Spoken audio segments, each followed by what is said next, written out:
bersama saya di channel RTC. Baik teman-teman mahasiswa STPM Santa Ursula di mana saja Anda berada.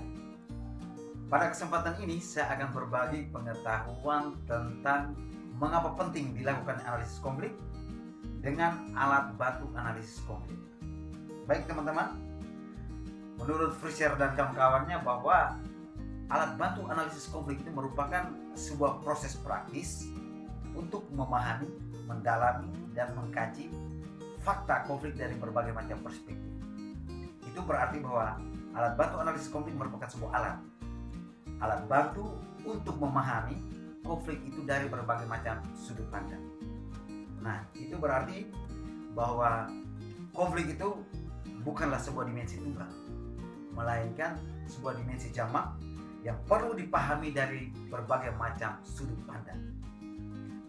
Maka hal ini cukup berdasar dan cukup kaitannya dengan video-video saya yang lalu yang pernah saya katakan bahwa sebuah masalah itu terlahir bukan dari sebuah faktor yang tunggal, tetapi dari faktor penyebab yang jamak, dari berbagai macam faktor penyebab, faktor eksternal yang banyak.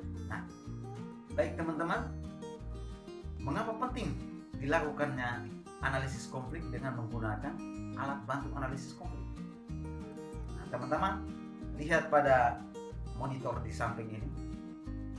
Di situ akan dipaparkan tentang mengapa penting dilakukan analisis konflik.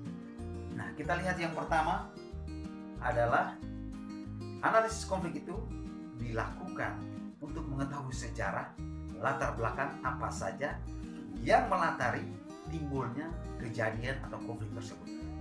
Jadi, alat bantu analisis konflik tadi digunakan untuk memahami latar belakang atau sejarah yang meliputi kejadian tersebut lahir atau konflik tersebut lahir.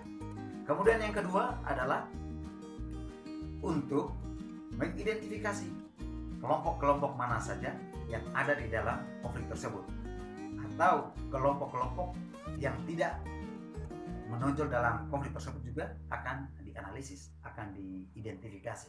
Nah, bukan saja kelompok-kelompok, tetapi juga pelaku-pelaku yang terlibat di dalam konflik tersebut, baik pelaku yang dominan maupun pelaku yang tidak dominan.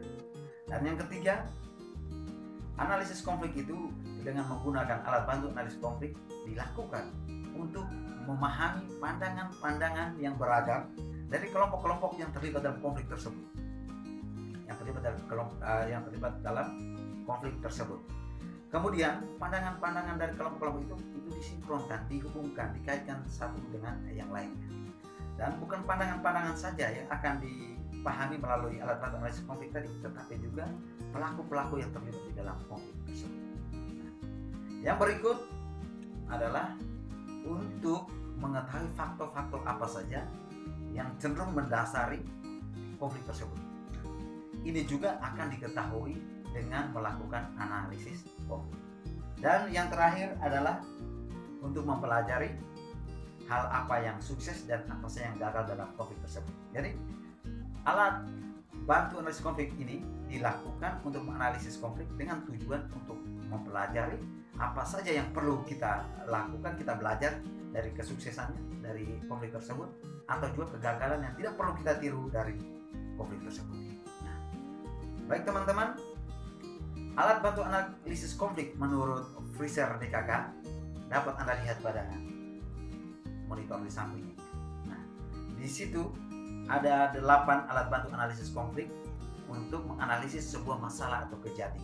Nah, alat bantu yang terpampang di samping saya ini itu dapat digunakan secara kombinasi, karena sebuah masalah tidak bisa dianalisis dengan menggunakan satu alat bantu, karena bisa jadi tidak sesuai dengan konteks, tidak sesuai dengan alat bantu tersebut. Maka kita perlu menggunakan alat bantu yang lebih dari satu.